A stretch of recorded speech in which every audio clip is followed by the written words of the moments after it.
Good morning, ladies and gentlemen. It's good to see all of you here again, another year. My name is Herbert Lusk. I am your host. This building in this area is an area that I've served in for the last 30 years of my life. Most of you here probably know that I used to play for the Philadelphia Eagles once upon a time.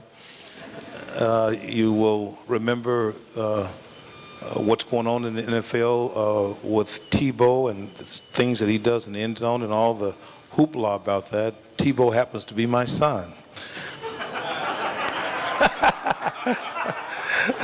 Let me tell you what I mean by that. I was the first NFL player in 1976 to kneel down in the end zone and give glory to God for my gifts and my talents. And so all of those who've come after are those who I consider to be my sons. And of course, I know many of them and had much discussion with them. I'm still working very closely with the Eagles. I'm their chaplain, and I've been their chaplain for the last 8 years. But again, thank you for being here. Thank you for allowing me to host you. And my job is to introduce the man. And let me tell you how much David Blankenhorn is the man. You talk about thrift. He's been able to get a nonprofit organization who has very little money to host this event at cost for 2 years in a row. He's the man. And so without further ado, thank you for all that you do, and thank you for your publications. Thank you for all of your writings. And I'm going to give it to you now, and just speak as you will. And should I give him this? Give him a hand, will you please? Give him a hand, please. David. I called him. I asked him, did he have a doctorate degree? He says, no. I said, but you got a doctorate in knowledge. So Dr. David Blankenhorn.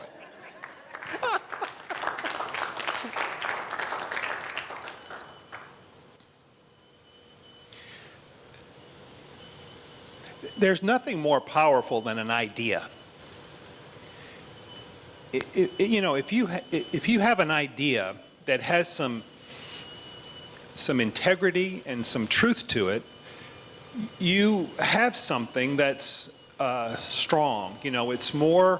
It's stronger than money, as much as money can do. It's stronger than, a political machine, or it's stronger than the slogans on Madison Avenue, as clever as they are. If you have an idea that has some integrity and truth to it, you have something powerful.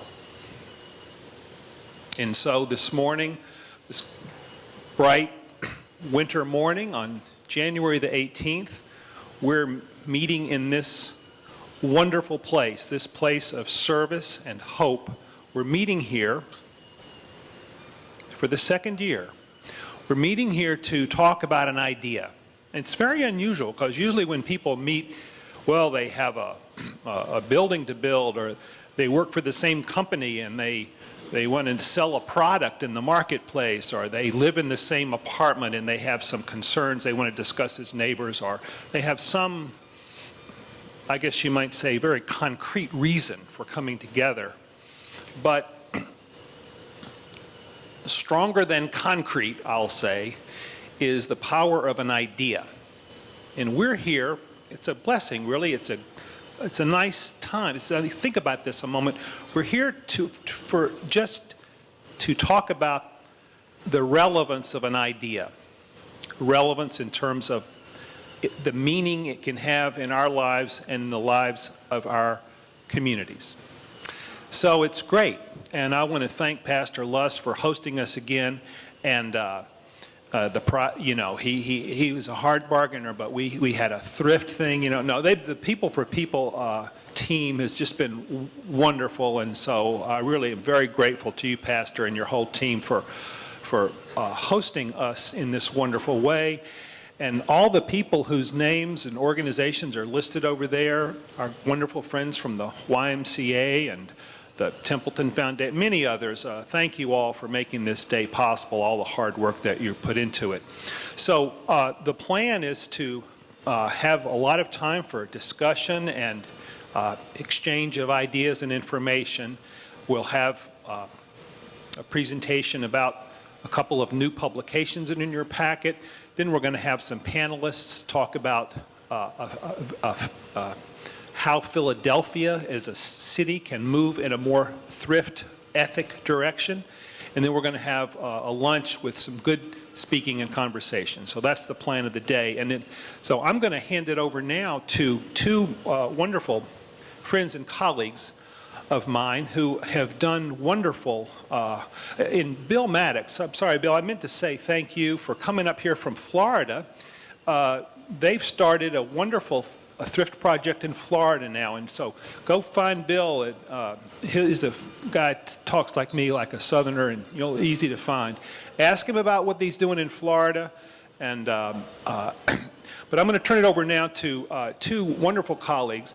Dr. Barbara Defoe Whitehead is the director of the Templeton Center for Thrift and Generosity at the Institute for American Values, where I work, and Chuck Stokes Dr. Charles Stokes is a senior fellow at the Institute and teaches at Samford University in Birmingham, Alabama.